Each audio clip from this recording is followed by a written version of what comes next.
दे सकती है, क्योंकि ये साम वेद के समान फल देने वाला है। जो श्रद्धा से कहेगा, गाएगा, सुनेगा, प्रभु की उसके ऊपर कृपा होगी। तो गोस्वामी तुलसीदास जी ने 7 श्लोकों में रामचरितमानस को लिखा।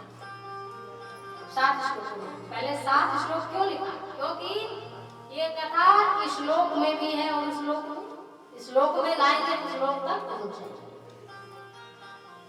इसलिए प्रारंभ में 7 श्लोक और वंदे वाणी विनायको। गोस्वामी तुलसीदास जी ने वंदना की, पहले वाणी की फिर विनायक। इसलिए वैसे तो सर्वप्रथम गणेश की पूजा होती है, लेकिन यहाँ लिखा है वंदे वाणी विनायक। इसका भी कोई रहस्य है, तभी तो तुलसीदास जी ने ऐसा लिखा है। क्योंकि अगर वाणी की कृपा नहीं हुई, माने सरस्वती की कृपा नहीं मिली, तो कैसे पता चलेगा कि गणेश जी प्रथम पूजे? है कि नहीं? पहले तो हमें बुद्धि चाहिए, तभी तो पता चलेगा। और फिर जाकर के गोस्वामी तुलसीदास जी ने पहले गणेश की वंदना, फिर श्रद्धा विश्वास रूपी भगवान शंकर और माता पार्वती को भवानी शंकरो वंदे श्रद्धा विश्वास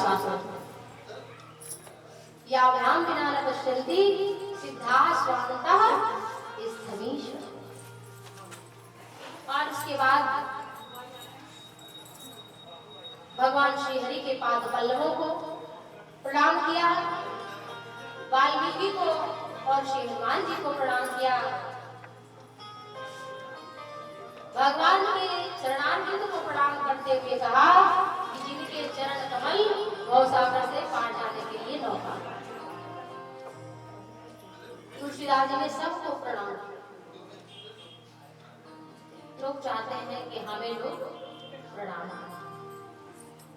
अभिवादन शीलस्य नित्यं वृद्धोपसेविनः चत्वारि तस्य वर्धन्ते आयुर्विद्या यशो बलम्। 4 चीज फ्री में ले जाओ, लेकिन आजकल हमने देखा है पैर छूने का रिवाज चला जाता है। आप जहाँ थोड़ी संपन्नता आती है तो व्यक्ति कहता है कि अरे क्या पैर छूना। झुकता वही है जिसमें जान और अकड़ को मुर्दे की पहचान।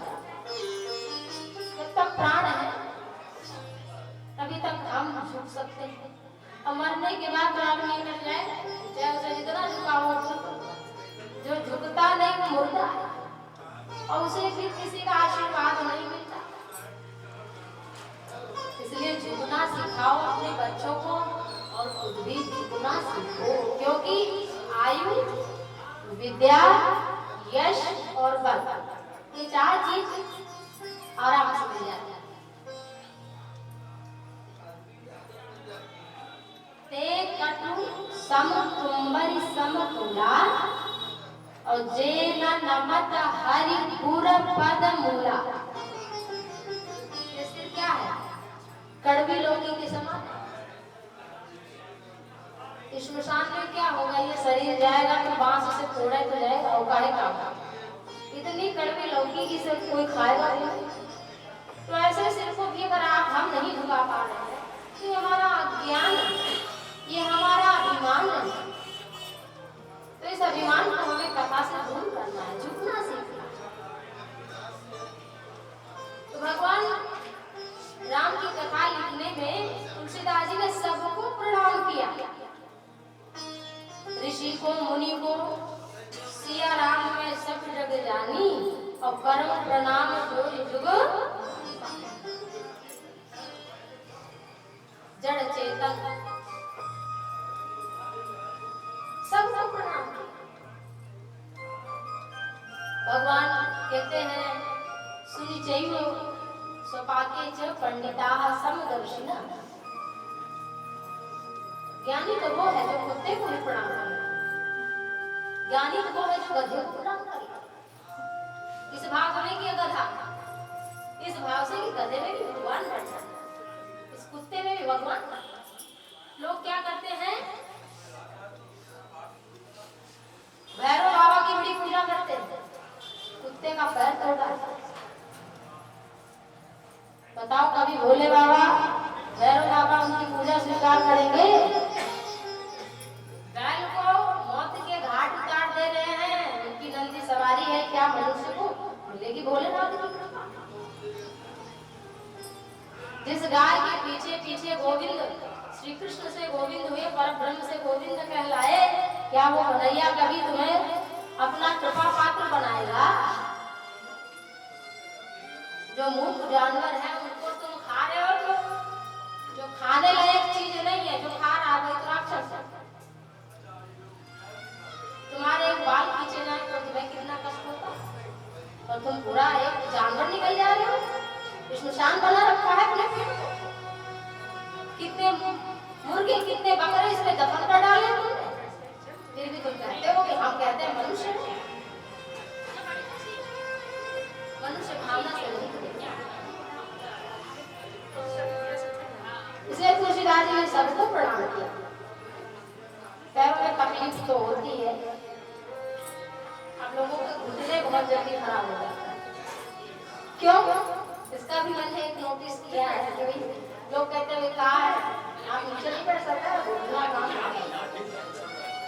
आप तो खड़े खड़े भोजन करो, शादी बारात में जाओ, कहीं जाओ, खड़े खड़े भोजन, खड़े खड़े बनाओ, खड़े खड़े बनाओ, खड़े खड़े खाओ, और जो भी नहीं करना चाहिए सब खड़े खड़े, नीचे जमीन में बैठना। पहले 50 दंड बैठक ऐसे लग जाते थे, क्यों? क्योंकि दिन में 10 बार भोजन परोसना है, ससुर जिया है, पति देव है, सासू माँ है, या कोई भी घर का है, तो उसको बैठना है, खड़े होना, बैठना, तो 20-25 तो ऐसे दंड बैठक हो जाते हैं। अब वो घुटने यही जाम हो रहे। जहाँ पाश्चात्य सभ्यता में जीने लगे हैं, काम लिया हमारा कुछ काम थोड़ी बन रहा है, बीमारियां बढ़ी, अस्पताल पैसा वही दे आए, लोग हमारे डॉक्टर के यहाँ दे आए, चलो कमाओ तो दे आओ डॉक्टर की।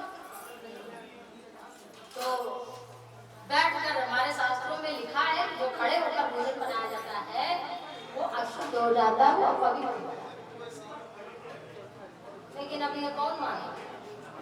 अगर तुम जाओ जहाँ रहना वहाँ रहो, हमको माफ करो ज्ञान देना, तो ये व्यास पीठ है, यहाँ हम कह दे रहे हैं, तो हमें क्या आवश्यकता है? हम तो खुद ही बैठकर भोजन बनाते हैं, तो सिर्फ है वहाँ से नीचे रख लिया है, दिन में 10 बार, 15 बार, 20 बार तो हम बैठक हो ही जाएगी ना। हम उस पर नहीं बनाते, सामान ले लेते हैं नीचे ही बैठते। अब इसमें में कोई कुछ भी करे, और लोग चप्पल पहन के भोजन बनाते हैं। हमने बुजुर्गों को सुना भी, जो अभी बुजुर्ग है और जो सनातन संस्कृति में जी रहे हैं, तो आजकल तो उसका चप्पल आ गया, कहेगा वो कपड़े वाले चप्पल ठंडी में पहनते, लेकिन बुजुर्ग कहते हैं चप्पल तो चप्पल, उसका नाम तो चप्पल है, हम तो पादुका नहीं पहन के भोजन बनाएंगे ना खाएंगे। अब बूढ़े लोग हैं वो बिना उसके पादुका के भोजन बनाते हैं, 70 साल के, 80 साल के, लेकिन जो हम जैसे लोग हैं उनको जूता चाहिए, जूता बना के पहन के खाएंगे, जूता पहन के बनाएंगे। अब ऐसी संस्कृति है जहाँ ठाकुर जी को भोग ही नहीं लग पा रहा है, तो आपके सनातन धर्म ऐसे थोड़ी बचेगा। जो 500 वर्षों का संघर्ष आज अयोध्या में पूरा होने जा रहा है, किसकी गलती थी? दूसरे की गलती नहीं, हम दूसरों को जो थोप देते हैं कि उन्होंने गिरा के वहाँ ये बना लिया, वहाँ ऐसा हो गया, वैसा हो गया, हमने उन्हें मौका दिया ना। एक मुट्ठी भर लोग, एक चुल्लू भर पानी लोग एक सरोवर को कैसे डुबा सकते हैं? ये हमारी गलती थी, और हम जागृत नहीं होंगे तो हम फिर से उसी परंपरा में चले जाएंगे। और ये संस्कृति का जो हमने देखा, जो पहले की मूवी थी उनमें क्या है, वो बिल्ला पहन करके और उसकी ही विरासत बताई जाती थी कि वही सब कुछ है। हमारे सनातन धर्म को कुछ नहीं, कि राम का नाम भी कहीं है, कृष्ण का नाम भी कहीं है, उस संस्कृति में जी रहे थे। तो ये हमारा संघर्ष क्यों था? ये इसलिए था क्योंकि हम सचेत थे, और आज हम फिर अपने बच्चों को, अपने परिवार को कथा से, प्रेम से, मंदिर से और कथाओं से दूर रख रहे हैं, इसलिए ऐसा हुआ। तो फिर से अगर आपके घर में खुशहाली चाहिए, तो वैसे तो जीवन बीत ही रहा है, शाम सुबह की तरह गुजर जाएगा। इसका आने जाने का कोई मतलब नहीं रहेगा, केवल बेकार में है ना कि जिए जा रहे हैं वो लोहार की झोंपड़ी में भी जैसे सांस चलती है ऐसे ही शरीर, खाए पिए सोए मर जाते। क्या यही मनुष्य जीवन? तो भाई